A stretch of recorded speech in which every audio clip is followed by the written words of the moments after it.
Are considered as a part of. अब देखना, copyrights हो या पेटेंट्स हो या गुडविल हो, इन सब का जब सेल और परचेज होता है तो ये सब सारे इन्वेस्टिंग एक्टिविटीज़ में आते हैं। तो option A is correct answer, investing activities. Next question, question number 22। Question में कह रहा है रोमी लिमिटेड ने बिल्डिंग परचेज किया है 1,15,000 का, मशीनरी परचेज किया है 1,40,000 का, और फर्नीचर परचेज किया है 10,000 का। किससे? XYZ कंपनी से। और लाइबिलिटी भी लिया है 20,000 का।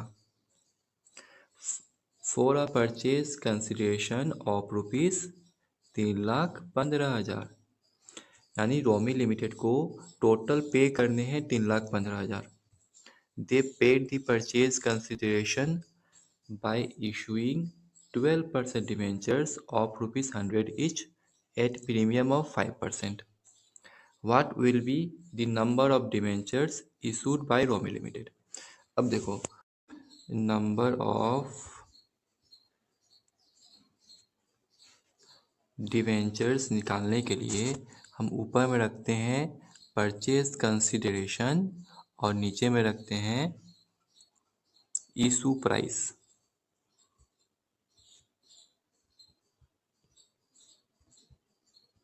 ओके, तो परचेज कंसिडरेशन मेरा कितना है?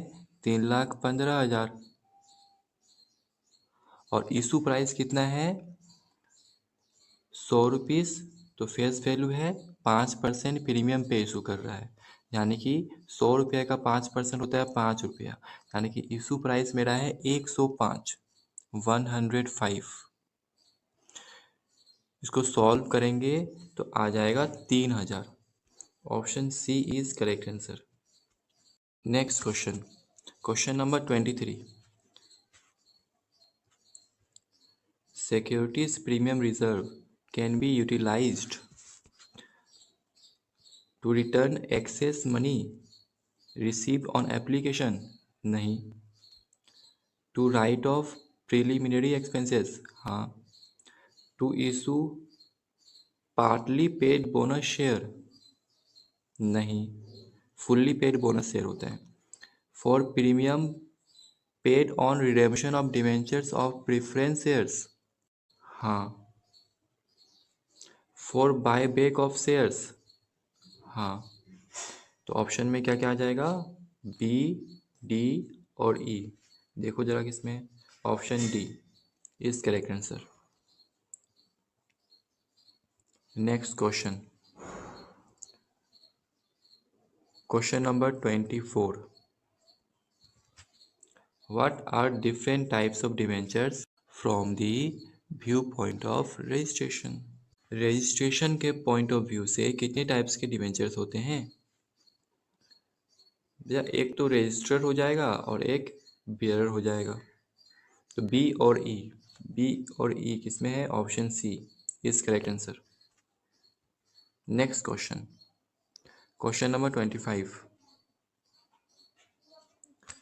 Identify the steps in preparation of final accounts of non profit organisation. Non profit organisation में फाइनल अकाउंट जब बनाते हैं तो पहले क्या बनाते हैं वो बताना है आपको। Prepare balance sheet of NPO. Balance sheet तो सबसे लास्ट में बनता है, ये पता है हमें, है ना। तो सबसे लास्ट में तो बैलेंस शीट आना चाहिए। ऑप्शन ए में ए सबसे लास्ट में है, ये होना चाहिए। ऑप्शन बी तो कर गया, ऑप्शन सी भी कर गया, ऑप्शन ई भी कर गया।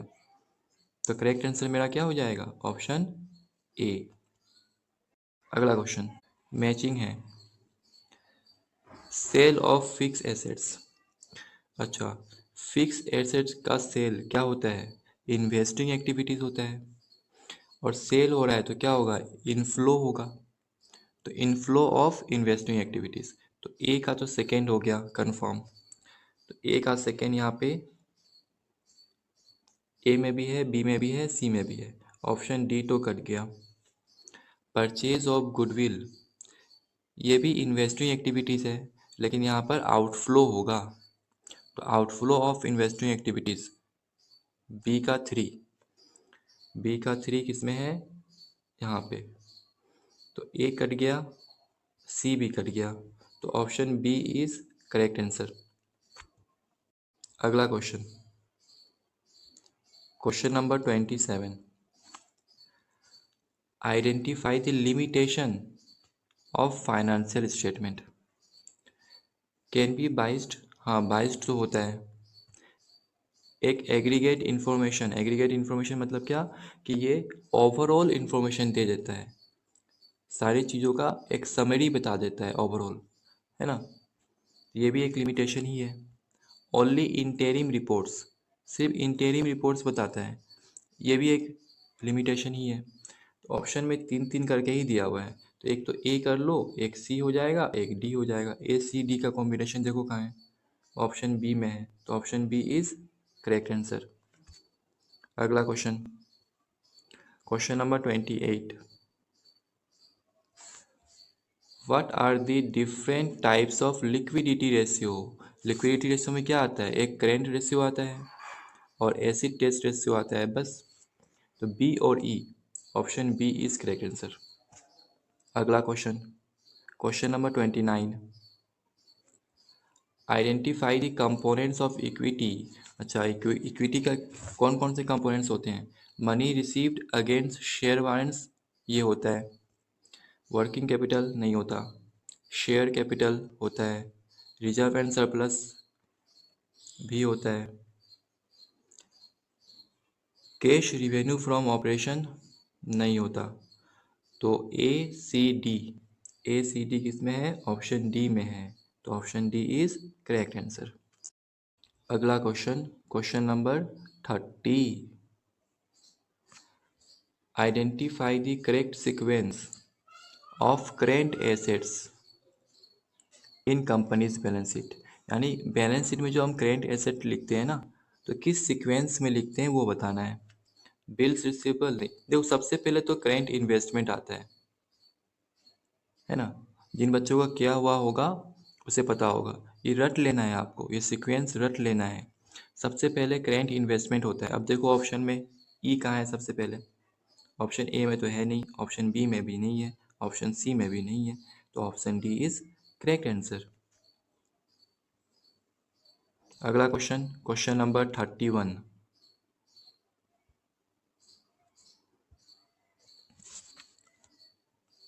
When debentures are issued at a premium with the term of redeeming them at par. अच्छा, मतलब बोल रहा है डिवेंचर्स इशू हो रहा है प्रीमियम पे, लेकिन रिडीम होगा पार पे। The amount of premium received eight the time of issue will be. अच्छा, तो इशू के टाइम पे जो प्रीमियम के अमाउंट रिसीव होगा ना, उसे क्या करेंगे, उसे हम लोग SPR अकाउंट में क्रेडिट कर देते हैं, यानी सिक्योरिटीज प्रीमियम रिजर्व अकाउंट में क्रेडिट कर देंगे, और क्या। Option D is correct answer. जो लोग कर पा रहे हैं इसका मतलब उसने क्लास 12th में बढ़िया से पढ़ाई किया है। अगर नहीं कर पा रहे हैं तो मतलब गड़बड़ है, आपने क्लास 12th में गड़बड़ी करके रखा है। Question number 32,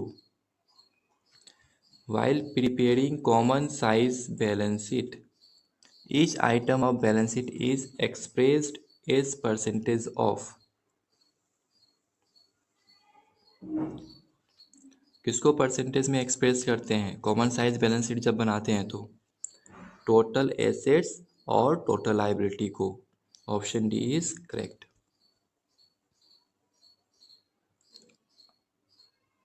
question number 33, it is the amount paid to person who is not regular employee of the institution। कोई बंदा है वो इंस्टीट्यूशन का रेगुलर एम्प्लॉय नहीं है, लेकिन फिर भी उसे अमाउंट पेड किया जाता है, तो उसे क्या कहते हैं, वेजेस बिल्कुल नहीं, उसे कहते हैं honorarium. Option B is correct answer. जिसे नहीं मालूम उन लोगों के लिए मैं बता दूं, सपोज़ आपके स्कूल में किसी बड़े सेलिब्रिटी को बुलाया गया लेक्चर देने के लिए, ताकि आप लोग भी उनसे कुछ सीखो, उसके जीवन के बारे में जानो, या आप लोग उनसे मोटिवेट हो, है ना। उनके ऑनर में, समझना, उनके ऑनर में जो अमाउंट पेड किया जाएगा ना उनको, उसे ऑनरेरियम कहेंगे। अब वो देखो, वो तो रेगुलर एम्प्लॉय है नहीं, आपके स्कूल का तो एम्प्लॉय वो है नहीं, वो तो कुछ समय के लिए आया है ना। तो उनके ओनर में जो पेमेंट किया जाएगा, तो उस पेमेंट को हम ऑनोरेरियम कहते हैं। Question number 34, when the total amount withdrawn is given, okay, but the date of withdrawal is not given, the interest on drawing is charged for a period of। अच्छा देखो, जब भी विड्रॉल अमाउंट दिया रहता है और डेट नहीं दिया रहता है कि किस डेट को उसने विड्रॉ किया, तो हम 6 मंथ का इंटरेस्ट ऑन ड्राइंग चार्ज करते हैं। Question number 35, at the time of admission of partner, if goodwill exist in the books of account, it will be written off among. ये क्वेश्चन सेम पार्ट 1 के video में मैंने जो question number 2 करवाया है उसके जैसा ही है। उस वाले क्वेश्चन में जनरल रिजर्व था, इस वाले क्वेश्चन में गुडविल है। तो जनरल रिजर्व को ओल्ड पार्टनर में डिस्ट्रीब्यूट कर देते थे। ठीक उसी तरह गुडविल भी अगर पहले से एग्जिस्ट है बुक्स ऑफ अकाउंट्स में, तो गुडविल को भी ओल्ड पार्टनर्स में राइट ऑफ कर देंगे, ओल्ड प्रॉफिट शेयरिंग रेशियो में। Option D is correct answer, old partners in old profit sharing ratio. Next question, question number 36, Rani, Sandhya and Kangana are partners sharing profits in the ratio of 4:3:2। Rani retires, okay, Rani retire हो रही है। Sandhya and Kangana decided to share profits in future in the ratio of 5:3। Gaining ratio of Sandhya and Kangana will be, तो gaining ratio का formula होता है new minus old. पहले निकालेंगे संध्या का, फिर नीचे निकालेंगे कंगना का। संध्या का नया रेशियो क्या है 5/8 माइनस ओल्ड रेशियो है संध्या का 3/9। इसको सॉल्व करेंगे तो नीचे एलसीएम आएगा 72, ऊपर आएगा 45 माइनस 24। इसे सॉल्व करेंगे तो आ जाएगा 21/72। कंगना का न्यू रेशियो है 3/8 माइनस ओल्ड रेशियो है 2/9। इसे सॉल्व करेंगे तो नीचे एलसीएम आएगा 72 और ऊपर आएगा 27 माइनस 16। इसे आप सॉल्व करोगे तो आएगा 11/72। तो गेनिंग रेशियो क्या हो जाएगा 21:11। Option B is correct answer.